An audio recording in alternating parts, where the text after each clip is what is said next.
The first time I held Amira, I thought I was holding hope.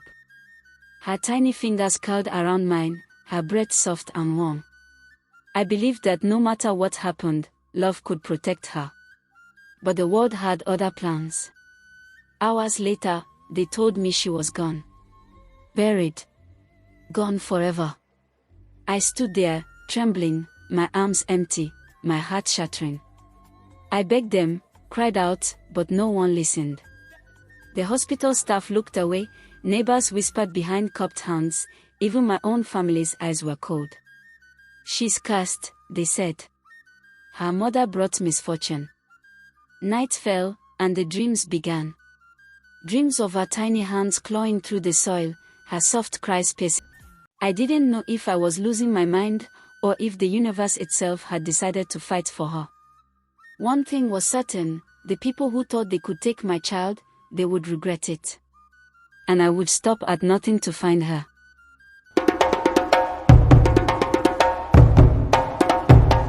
They said I killed my baby. But what if I told you she never really died? My name is Linda, and 3 months ago, I did something I swore I'd never forgive myself for. I buried my newborn daughter with my own hands, because the people in my street believed she was a spirit child.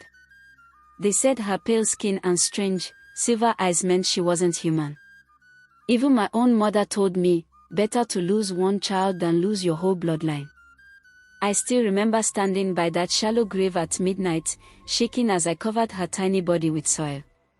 I told myself I was ending her suffering, but deep down, I knew I was ending mine. Now, every night around the same hour, I hear the faint cry of a baby echoing from the backyard. My heart says it's guilt. My mind says it's impossible. But last night, I saw something growing from that grave. A white flower that glowed under the moonlight, soft, breathing, almost alive. Sometimes the dead we bury are the truths we are too afraid to face. What if guilt can take root and grow into something living? That night, I didn't sleep. The cry came again, soft, rhythmic, like a heartbeat. I sat up, holding my breath, waiting for it to stop. But it didn't. It grew louder, closer, until it sounded as if the baby was just beneath my window. I pulled the curtain aside, and my blood ran cold. The same white flower from the grave had spread, its vines crawling toward the house, glowing faintly like veins under skin. I wanted to scream, but fear sealed my throat. My neighbor, Madame Doris, noticed the next morning. "Linda, that flower, pluck it before dawn tomorrow. It's an omen," she whispered. "A sign your child's spirit hasn't found rest." I nodded, pretending I'd listen, but part of me didn't want to destroy it. That flower was the only thing that made me feel close to my baby again. Later that night, as I stood by the window, the glow brightened again, and I heard her cry clearer than ever. It wasn't just a sound. It was a call. My hands trembled. Could guilt really make the wind cry like a child? Or had same white flower from the grave had spread, its vines crawling toward the house, glowing faintly like veins under skin? I wanted to scream, but fear sealed my throat. My neighbor, Madame Doris, noticed the next morning. "Linda, that flower, pluck it before dawn tomorrow. It's an omen," she whispered. "A sign your child's spirit hasn't found rest." I nodded, pretending I'd listen, but part of me didn't want to destroy it. That flower was the only thing that made me feel close to my baby again. Later that night, as I stood by the window, the glow brightened again, and I heard her cry clearer than ever. It wasn't just a sound. It was a call. My hands trembled. Could guilt really make the wind cry like a child? Or had something truly come back for me? What we refuse to confront will always find its way back. If your guilt called your name in the dark, would you answer? By the third night, I stopped pretending it was just my imagination. One had tried to reach me. Sometimes the truth we bury doesn't die, it waits for courage to unearth it. What if the hand that haunts you only wants to be held once more?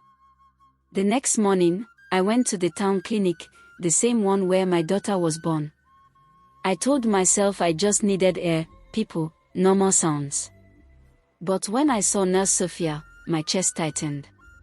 She was there the night Amira came into this world. She looked at me strangely, as if seeing a ghost. Linda, you look pale. Are you sleeping? I wanted to tell her about the flower, the cries, the fingerprints. But something in her eyes stopped me.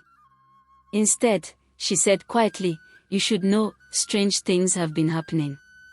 The night you buried your baby, the clinic generator exploded. And someone stole an infant's tag from the nursery. My stomach twisted. What are you saying? She shook her head. Maybe nothing. But, are you sure your baby was dead before you buried her? I couldn't breathe. I saw flashes, the night, the candlelight, the blood, the hurried whispers, my mother's trembling hands. No one checked for a pulse. We just buried her. That night, I sat by the window again. The flower was taller now, its stem bending toward me like it recognized my voice. Sometimes our greatest sins begin with what we don't question. What if the person you buried wasn't dead, but waiting to be found? I couldn't stay in that house another night.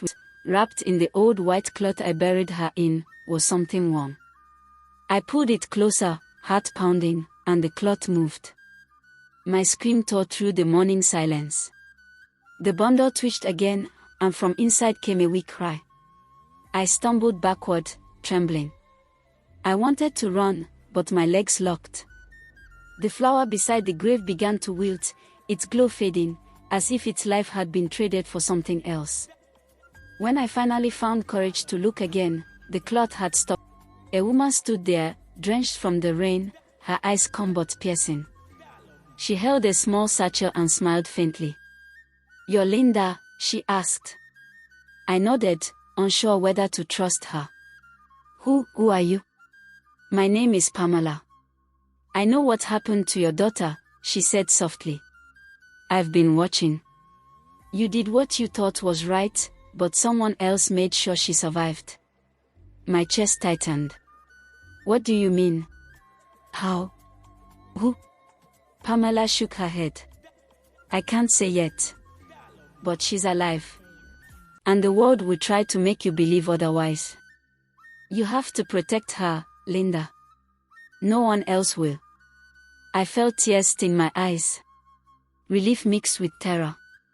My daughter, my little Amira, was alive, but now I had no idea who I could trust. That night, I stayed awake listening to the walls, the wind, and the garden. Every shadow felt like someone watching. Every sound felt like a warning. Survival can come through strangers, but trust must be earned. If someone knew a truth you didn't, would you risk believing them? Pamela told me to meet her behind the old pharmacy that evening. My hands wouldn't stop shaking as I walked there, every passing car, every bark of a dog made my heart race. When I reached the alley, she was waiting. But she wasn't alone. In her arms was a baby wrapped in a faded blue blanket. My knees went weak. That blanket, my blanket. The one I'd buried with Amira. She's been with me since that night, Pamela said quietly. Someone from the clinic left her at my doorstep. I thought she was gone until she started breathing. I stared at the child. Her eyes fluttered open, silver gray, glowing faintly even in the dark. My throat tightened. My mind screamed it was impossible. But my heart knew. She shouldn't be alive, I whispered. Pamela shook her head. She's not just alive. She's special. And that's what frightens them. Who's them? I asked, voice trembling. She didn't answer. She just handed me my baby, her touch cold, her eyes full of warning. That night, I held Amira close for the first time since her birth, and she smiled. But outside, I swore I heard footsteps circling my house. Some miracles come wrapped in danger. If your lost child returned, would you protect her, no matter the cost? That night, I barely slept. Amira lay in my arms, breathing softly, but every creak in the house made me jump. I felt eyes on us, even when the room was empty. By dawn, I noticed something strange. The lock on my front door had been tampered with. Tiny scratches, almost imperceptible, but enough to make my stomach churn. Someone had been inside while I slept. I called Pamela immediately. "They've been in my house," I whispered, panic rising. She was calm. "Good. That means they know she's alive. They're afraid of her." Who would? "People who think they can control life and death," she interrupted. "They wanted your child gone. Now that she's alive, they'll try again." I held Amira tighter, fear twisting my stomach into knots. Understand, but full of menace. Amira stirred in my arms, and I realized the danger wasn't just mine, it was hers too.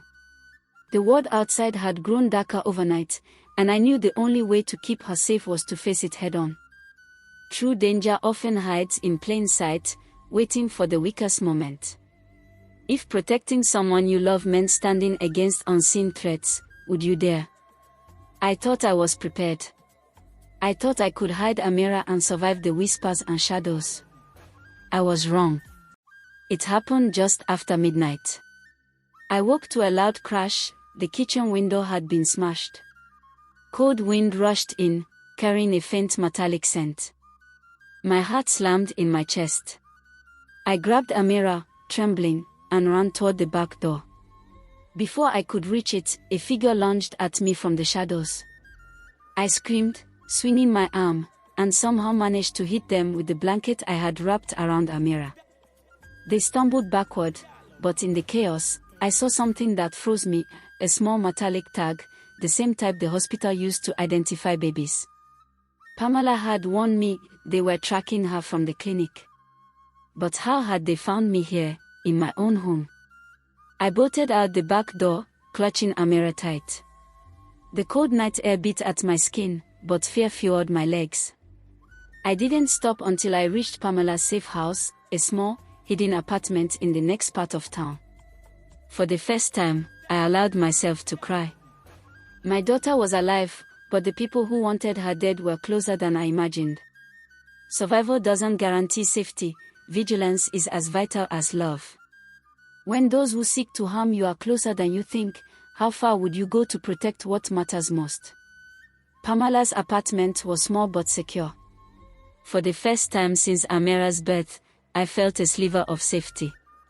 I sat in the corner, holding her close, listening to her soft breaths. Yet my mind refused to rest. "Linda," Pamela said, breaking the silence, "you need to know the truth. There's more to this than the hospital, the whispers, or your neighbors. Someone powerful doesn't want your daughter alive. Someone who believes her birth threatens them." I shook my head. "Who? Why? She's just a baby." Pamela sighed. Her eyes, a survivor, she carries a lineage they fear. That's why your mother, the hospital staff, even some villagers, they all played their part in convincing you she was gone. But they underestimated you, and they underestimated her. I felt a chill run through me. Could the people I trusted, my own family, be part of this? Could greed or superstition blind them so much that they'd bury a living child? That night, I stayed awake, watching every shadow in the apartment. Every creak felt like a warning. Every distant sound made me clutch Amira tighter. I realized something terrifying: even in hiding, the past doesn't stay buried. Truth has a way of following us, no matter how deeply we bury it. When secrets surround the ones you love, how far would you go to uncover them? A week passed, but I couldn't shake the feeling that we were being watched. Every time I closed my eyes, I imagined shadowy figures peering through the curtains, whispering my daughter's name. Then, one night, a note appeared under the apartment door. No envelope, no signature, just a folded piece of paper. My hands trembled as I picked it up.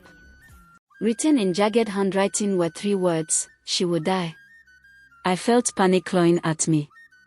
My breath came fast, my heart thundering. I glanced at Amira, sleeping peacefully in her crib.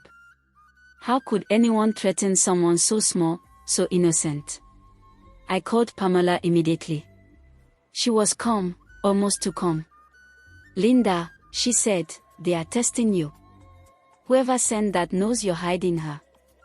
They want to see how far you go to protect her. They think fear can break you. But it won't. You must be clever, and you must be brave. I spent that night watching the door, my body trembling, my mind racing.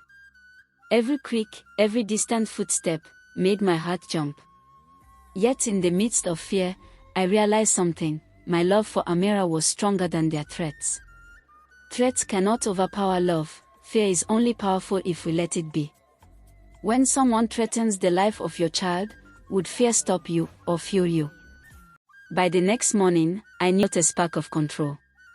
I couldn't change what had happened, but I could change what came next.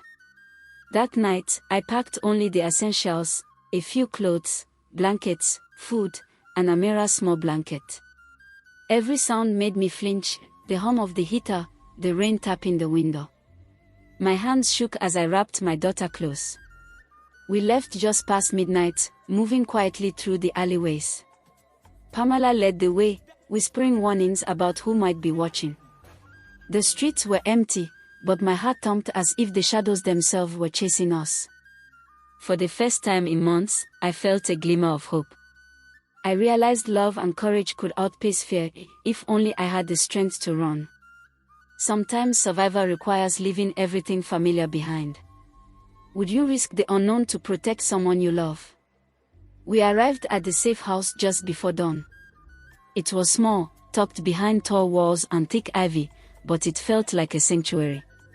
Amira stirred in my arms, and I whispered her name, feeling the tension in my chest slowly ease. Pamela led me inside. This place is well hidden. No one can find us here. For now, you can breathe. For the first time in months, I allowed myself to relax, just a little. I watched Amira sleep, her tiny hands curling around mine, and felt a deep sense of gratitude. She had survived the impossible. But even in safety, fear lingered. Pamela warned me, they won't give up easily. You must remain vigilant. You must prepare her. She's special, Linda, and that will draw attention again. I realized then that my fight wasn't just for survival, it was for her future. The town's superstition, their greed, their fear, it had shaped my life into a nightmare. But now, with Amira alive, I could rewrite our story. That night, I sat by the window, watching the shadows dance across the ivy. The city was quiet, but my mind was loud with what could come. I made a promise to myself and to Amira: I would protect her, no matter the cost. Safety is temporary, but courage and vigilance protect those we love. If the world fears someone you love, would you stand as their shield? Weeks passed in the safe house, but the tension never fully left me. I spent my days studying Amira, noticing every tiny feature: her silver gray eyes, her curious fingers, the way she smiled in her sleep. She was alive, truly alive, but I could feel destiny whispering that our peace wouldn't last. One afternoon, Pamela returned from a trip into the city with a grave expression. "Linda, I've discovered something," she said, pulling out a folder filled with photos and documents. The hospital wasn't just careless. They were part of a plan. Amira's survival threatens powerful people, people who have influence over life and death in this town. I felt my stomach drop. Who would do this? Pamela shook her head. It's not just one person. There's a network. They want control over children like her. And now that she's alive, they will come for her. Soon. Fear gripped me, but also determination. I had to prepare. Amira's life depended on me being smarter, faster, stronger than anyone who sought to harm her. That night, I held her close, whispering promises. I swore to protect her, even if it meant facing every shadow, every threat, every danger the world could throw at us. Knowledge of danger is the first step to true protection. When the stakes are life and death, how far would you go to protect innocence? It happened faster than I could prepare. One evening, shadows moved outside the safe house, too precise to be coincidence. I peered through the window and saw figures in dark coats, masks covering their faces. My heart pounded, but I didn't hesitate. Pamela whispered, "They found us. You must be ready." I held Amira tightly and stepped outside, confronting them head-on. "Leave, now!" I shouted, voice shaking but firm. They laughed, a cold, cruel sound, and one stepped forward, pointing a device that looked like a tranquilizer gun. But before they could act, a sudden swarm of insects erupted from the nearby garden, ants, just like the ones I'd imagined the night Amira was buried. They swarmed in perfect formation, blocking the attackers. Chaos erupted. The masked figures stumbled, screamed, and fled into the night. I couldn't believe my eyes. Was it luck? Fate? Or had Amira's presence called something powerful to protect her? I clutched my daughter, tears streaming down my face. For the first time, I felt that we could survive anything. Courage and love can summon unexpected protection when the world turns against you. When facing overwhelming odds, could love alone be enough to save the innocent? The morning after the confrontation, the city felt different, quieter, yet alive with possibility.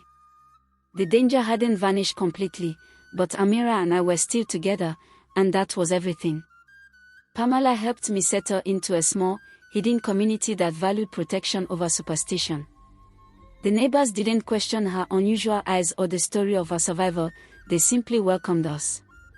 For the first time, I felt a sense of belonging, a fragile peace I hadn't known since her birth. I spent my days teaching Amira, watching her grow strong and curious, always aware of the world's shadows but never paralyzed by them. I learned to trust my instincts, to protect fiercely, and to listen to the whispers of hope even when fear screamed louder. Sometimes, at night, I would look at the stars and remember the flower, the soil, the ants, and the whispers. I realized that miracles often arrive in strange forms, that justice finds its way even through cruelty, and that a mother's love can defy even the darkest odds. Amira slept peacefully in my arms, and I whispered a promise I intended to keep forever: no one would ever harm her while I drew breath. Love, courage, and unwavering vigilance can triumph over hatred and superstition. Innocence will always find a defender. When faced with impossible odds, would you fight to protect what is most precious, even if the world doubts you? Even in the darkest moments, love and courage can protect the innocent. Those who act with cruelty will eventually face the consequences of their actions. If someone